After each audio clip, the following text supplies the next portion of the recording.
Hi friends, मैं हूँ नीतू गर्ग और आप देख रहे हैं YouTube channel study with VI को।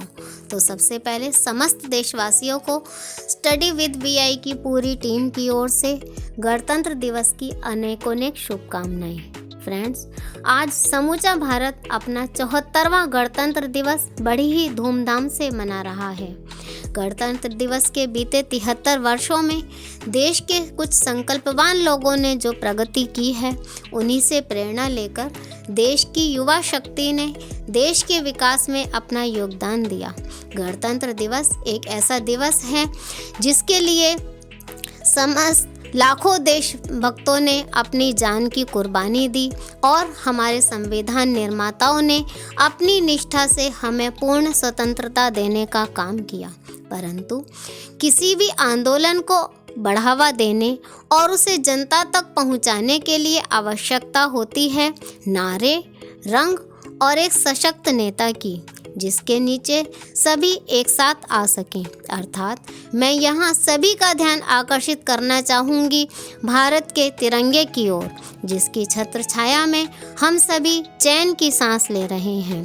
26 जनवरी को हर वर्ष राजपथ पर देश के राष्ट्रपति जिस राष्ट्रीय ध्वज को फहराकर गणतंत्र दिवस के भव्य समारोह की शुरुआत करते हैं, आखिर यह ध्वज, इसका वर्तमान स्वरूप कैसे हमारे सामने आया, कब, क्यों और कैसे भारत ने भारत के तिरंगे को अंगीकार किया। जब पूरी दुनिया के लोग संयुक्त राष्ट्र संघ में बैठक करते हैं तो लोग उनके झंडे को देखकर बता देते हैं कि यह किस देश का झंडा है। अर्थात हर स्वतंत्र देश का अपना एक झंडा होता है, या मैं यूँ कहूँ कि झंडा स्वतंत्र देश का प्रतीक माना जाता है। ठीक इसी तरह 15 अगस्त सन 1947 को भारत के मतवालों ने माँ भारती को अंग्रेजों के चंगुल से आज़ाद कराया था। इससे पहले 22 जुलाई सन 1947 को आयोजित संविधान सभा की बैठक में भारतीय राष्ट्रीय ध्वज को अपनाया गया और 26 जनवरी सन 1950 को इसे संप्रभु गणतंत्र भारत के राष्ट्रीय ध्वज के रूप में भी अपना लिया गया। हमारे राष्ट्रीय ध्वज में 3 रंग केसरिया, सफ़ेद और हरा होते हैं। इन तीनों का अपना ही महत्व है। इन 3 रंगों की वजह से इसे तिरंगा भी कहा जाता है। दोस्तों, हम इन 3 रंगों के महत्व को अच्छी तरह से जानते हैं। अब मैं बात करूंगी इसमें बने चक्र की। तो दोस्तों, झंडे के बीचों बीच एक चक्र बना होता है। अगर मैं बात करूं इस चक्र के व्यास की, तो यह सफ़ेद पट्टी के लगभग व्यास के बराबर होता है। इसका गहरा नीला रंग आकाश, महासागर और सार्वभौमिक सत्य अर्थात यूनिवर्सल ट्रुथ को दर्शाता है। इसमें 24 तिलियां होती हैं जो दिन और रात के 24 घंटों से ली गई हैं। ये 24 तिलियां भारतीय सनातन संस्कृति के बताए गए मानव जाति के 24 गुणों को दर्शाती हैं। अगर मैं बात करूं इन तीलियों के बीच के अंतर की, तो दोस्तों, इन तीलियों के बीच में 15 डिग्री का कोण बनाते हुए समान अंतर से हर एक तिल्ली स्थापित होती है।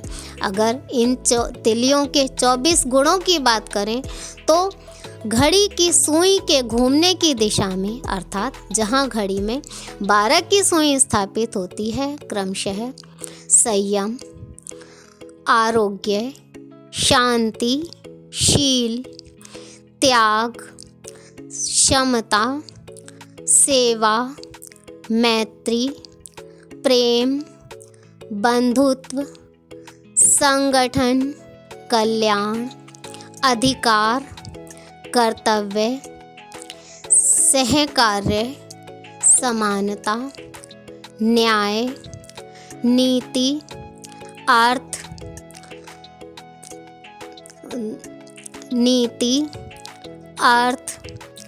व्यवस्था,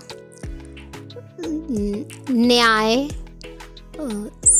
उद्योग, अर्थ और समृद्धि आदि हैं। दोस्तों ये अगर मैं बात करूं इस चक्र की, तो यह चक्र अशोक की राजधानी के सारनाथ के शेर के स्तंभ से लिया गया है। सम्राट अशोक ने इस चक्र को मुंडोक उपनिषद से अपनाया था। सम्राट अशोक के ज़्यादातर शिलालेखों पर एक पहिए की आकृति बनी होती है, जिसको अशोक चक्र कहा जाता है। झंडे में स्थापित इस चक्र को भव्य चक्र के नाम से भी जाना जाता है। दोस्तों, जो आज झंडा हमारे सामने वर्तमान रूप में है, आपको बता दें कि शुरुआती दौर में भारत का झंडा ऐसा बिल्कुल भी नहीं था। यह तो बहुत से बदलावों, परिवर्तन और वाद विवादों के बाद हमारे सामने आया है। अगर बात करें झंडे के इतिहास की, तो सबसे पहले 7 अगस्त सन 1906 में स्वदेशी आंदोलन के दौरान पारसी बागान चौक कोलकाता में पहला झंडा फहराया गया था। इस झंडे में 3 रंग हुआ करते थे। सबसे ऊपर हरा, बीच में पीला तथा नीचे लाल रंग था। इसके बाद सन 1908 में मैडम भीकाजी कामा ने कुछ क्रांतिकारियों की मौजूदगी में दूसरा तिरंगा लहराया। इस झंडे में भी 3 रंग थे, जिसमें सबसे ऊपर केसरिया, बीच में हरा तथा नीचे लाल रंग था। इसके बाद सन 1917 में हुए होम रूल आंदोलन की आड़ में तीसरा झंडा फहराया गया। इस झंडे में ऊपर 5 हरे रंग तथा नीचे 4 लाल रंग की पट्टियां थीं। इसके बाद सन 1921 में आयोजित संविधान सभा की बैठक में भारतीय कांग्रेस कमेटी के सत्र में एक झंडे का इस्तेमाल किया गया था। यह भारत का चौथा राष्ट्रीय ध्वज था। इसके बाद सन 1931 में संविधान सभा में कांग्रेस कमेटी के द्वारा झंडा समिति के द्वारा एक झंडे को अंतिम रूप दिया गया। इसके बाद 22 जुलाई सन 1947 को इसे भारतीय राष्ट्रीय ध्वज के रूप में अपना लिया गया। इसके अलावा सन 1921 में भी गांधी जी के द्वारा एक झंडे का सुझाव आया था। इस झंडे में 2 रंग, हरा और लाल, जिसमें गांधी जी का चक्र दर्शाया गया था। इसके बाद सन 1931 में जो झंडा सामने आया, इसी झंडे को भारतीय राष्ट्रीय ध्वज के रूप में अपनाया गया। दोस्तों, आपको बता दें कि आज़ादी के बाद झंडा फहराने की अनुमति केवल 15 अगस्त और 26 जनवरी को ही थी, परंतु सन 2002 में एक कांग्रेस नेता नवीन जिंदल की याचिका की सुनवाई के दौरान सुप्रीम कोर्ट के द्वारा इसे अन्य दिनों में भी फहराने की अनुमति दे दी गई और सन 2005 में इसे कुछ वस्त्रों में भी इस्तेमाल करने की अनुमति मिल गई। तो दोस्तों, यही था झंडे का इतिहास। आपको यदि जानकारी अच्छी लगी हो तो वीडियो को लाइक और शेयर करना ना भूलें।